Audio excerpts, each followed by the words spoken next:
Today I want to talk to you about 8 lessons that I've learned over the last, 60 years that I think will be very beneficial to you over the course of your life. I call them 8 brutal truths because they are objectively true.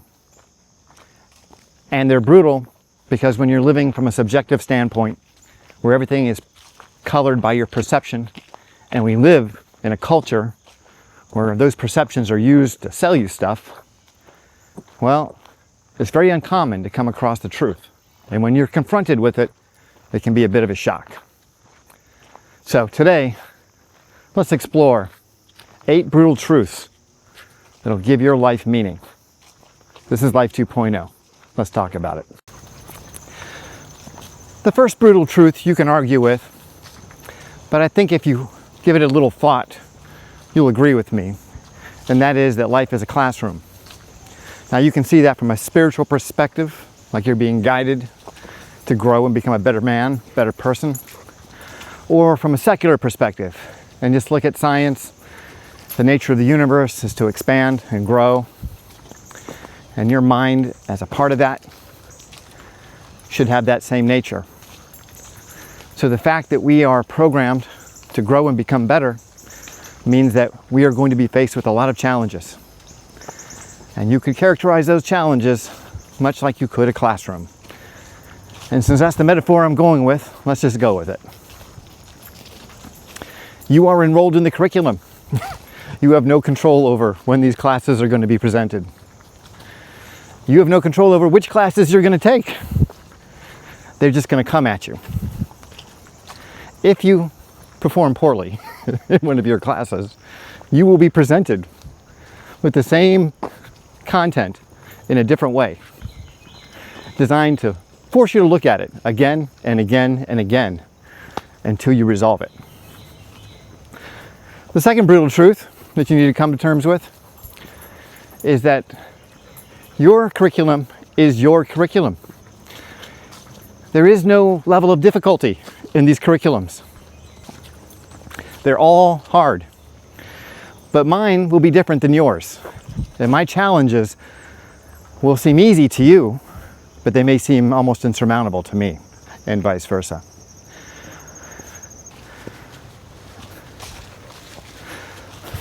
The third brutal truth is you have no ability to judge another person's curriculum. Just because it looks easy or unfair to you doesn't mean that it's easy or unfair to them.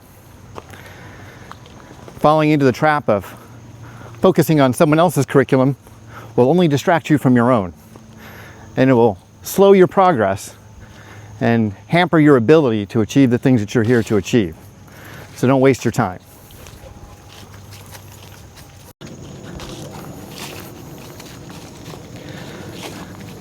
Here's where it really gets tough now. The fourth brutal truth is the only thing of value on this plane of existence cannot be taken. You cannot acquire it unless you have it and unless you can give it.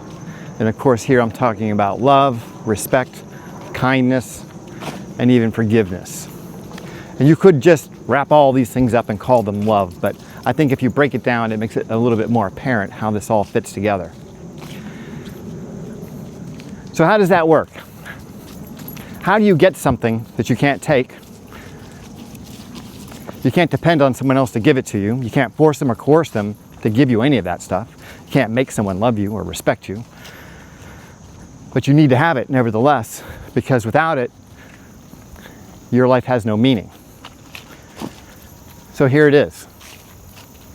The fifth brutal truth is you must respect, love, and be kind, and yes, even forgive yourself.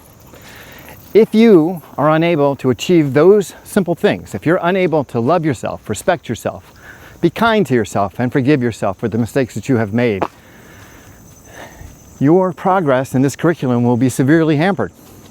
You will find yourself coming back to school. I don't know about that, but you know what I mean. You get detention, whatever. But yeah, you're gonna have to deal with it. You've got to start with yourself. You got to love yourself, respect yourself, be kind to yourself, and you must forgive yourself. Because at the end of the day, the only thing that you have of value is that. And the irony here is the next brutal truth, in that it can only be given away. You can only give these things away.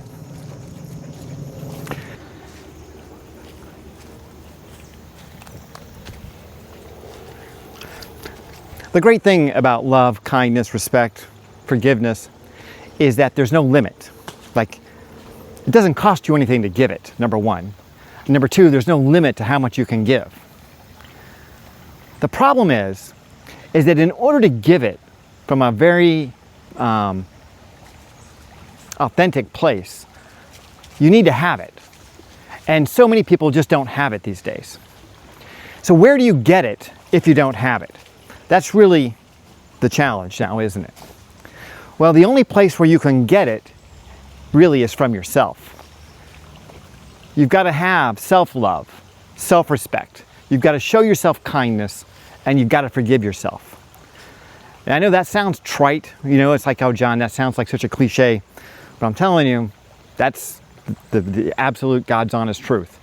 When you love yourself, meaning that you allow yourself to be your authentic self. You allow yourself to be who you really are, and you appreciate who you are in that form. And you respect yourself, meaning you don't allow other people to walk all over you. You don't get yourself into situations that are not beneficial to you. When you're kind to yourself, when you realize when you need to take a break, when you understand that you're not always going to be in your best mood, you're not always going to be at the top of your game. And then you forgive yourself that for those times when you fall short or you don't perform in the way that you would have liked. You can authentically forgive yourself and move forward. You know, you can let yourself off the hook. You can learn the lesson and move on.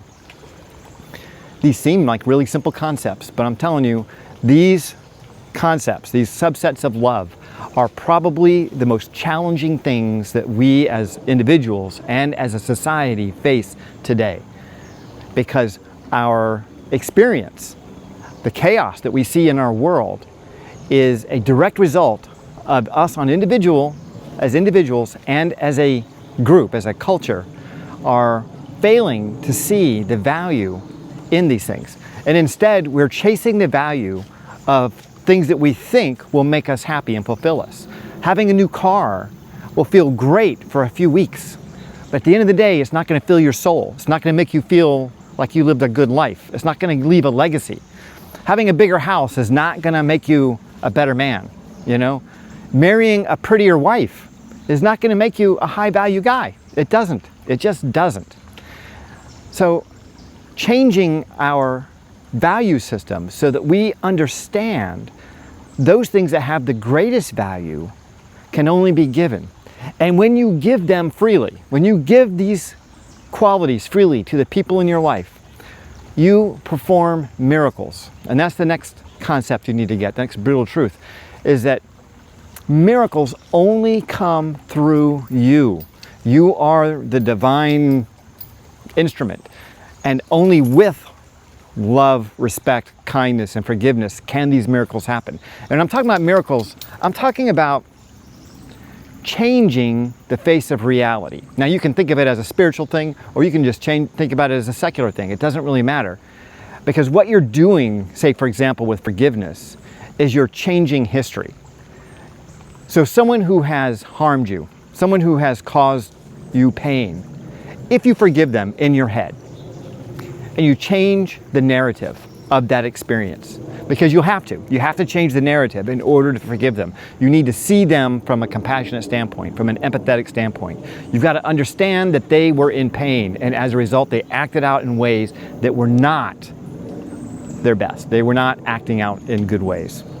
But when you can see that, and you can tell that people are failing, not because they're evil most of the time, but because they are just falling short. They're just not experiencing self-love, self-respect, self-kindness, and self-forgiveness. They don't know how to operate correctly. They don't have a well of that to draw from. So when you can forgive them and see that they did not have that in them at the time, and that's why they acted in the ways that they acted, well, it's really easy then for you to change the narrative. It's not that she was evil to you, it's that she was evil to herself on some deep level. Like she did not have the love to give. And that changes the narrative a lot. Like now you can start to see, wait a second, if she doesn't have the love in her to give, then obviously she's at a pretty low point in her life. Like she's suffering at a pretty profound level. And well, it's hard to be angry at someone when they're suffering. You know what I mean?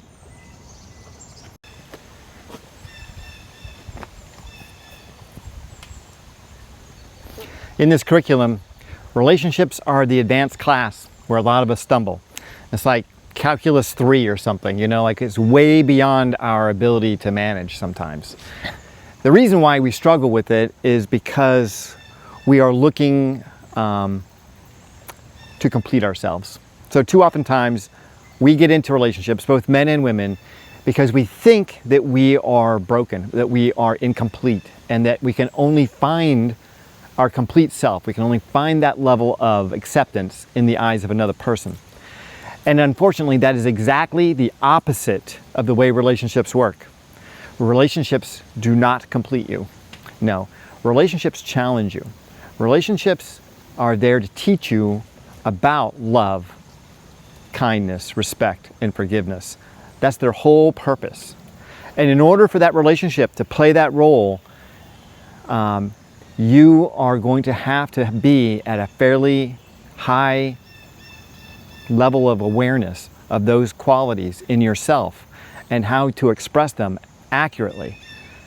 Otherwise, you're going to learn about it the hard way in a relationship, because the commitment adds a level of intensity to this. And of course, in our current legal environment, there's a whole nother level of intensity added to it. And then you throw in all the other, you know, external factors like social media and, you know, feminism and the war of the sexes and all of these weird things that happen, you know, and you know, there's all these health issues that are going on right now, and men's testosterone levels are dropping and women's fertility levels are dropping, and you know, careers are getting in the way and the cost of living is going up, and you know, our politics are divided, and there's all these stressors in life that just make having the simple relationship so much more challenging than it needs to be. So this relationship, if you're in one right now and you're struggling with it, realize that it's here to teach you about love, kindness, respect, and forgiveness. And if you keep that uppermost in your mind, you'll make better decisions. You'll respond more lovingly. You'll think about being more respectful. You'll find ways to be kind. And when you screw up or she screws up, well, it'll be easier for you to offer forgiveness, because only through that pathway are you going to find success.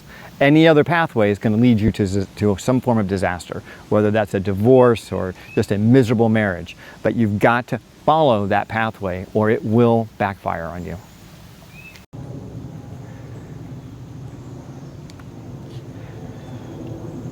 The reason why love and all of its subsets are so valuable is because they are transformational.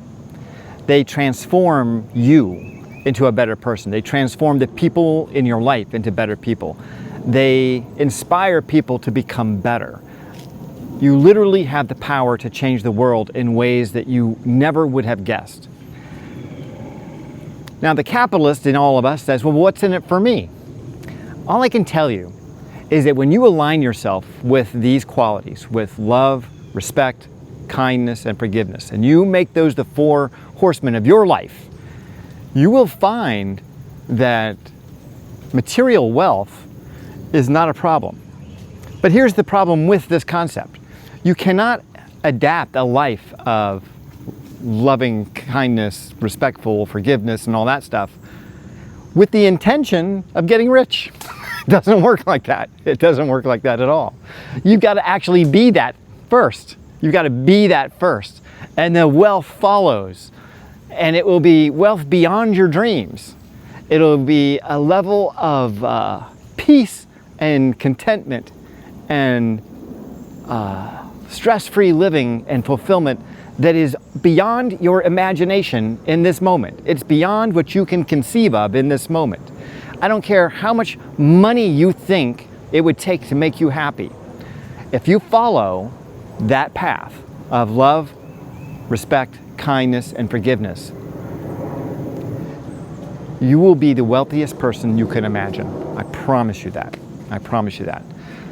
But if you think, well, I'm gonna do it with the intention of getting rich, it will backfire. I'm afraid you will have missed the point.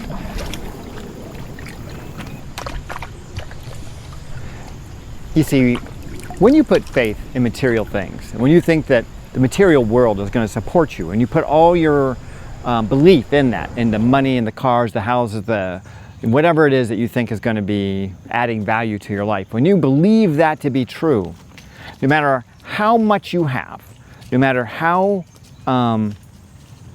impressive your estate appears on paper, or even like, you know, on music, MTV, Cribs, whatever, doesn't matter, doesn't matter. If you're lacking those four, love, respect, kindness, and forgiveness, it's like you're living in poverty. You know, you're not gonna have that same sense of fulfillment. It's gonna feel like it's never enough. It's gonna be like an addiction where you're constantly trying to get more and more and more to fill that emptiness inside you, and you will never be able to fill it because you don't know where it's coming from.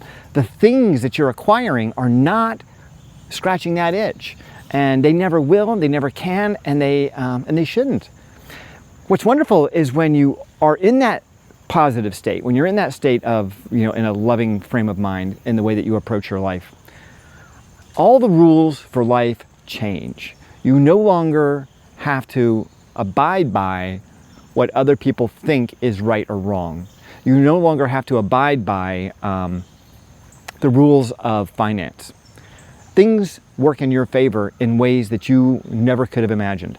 Levels of coincidence that occur, that open doors for you and provide opportunities and show you a path to the kinds of fun financial benefits that you would enjoy, just open up to you. Not because you worked hard to achieve it, but because you aligned yourself with it.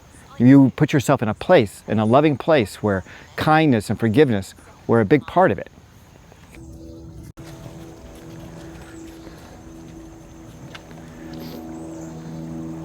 Time is a teaching tool of the curriculum. Time teaches you to prioritize. It teaches you that you only have so many opportunities to address these issues and to make them important to you, to address them. If you don't address them, there will come a day when you will regret it, when you will think, I wish I had addressed this earlier. I wish I had been more loving to myself, kind to myself, respectful of myself, and forgiving myself, so that I could have been that to other people. Because if I could have given more love, kindness, respect, and forgiveness in my life, if I could have given more love in my life, how would my life have gone differently? What would have changed? How would have people seen me? What would my legacy be if I could be that? That's a question you got to ask. All right, you guys, that's all I got for you today. I certainly hope you've enjoyed the video. If you have, please like and subscribe. If you know someone who might benefit from this, please share it with them. Anyway, in the meantime, stay healthy, and if you can, stay single.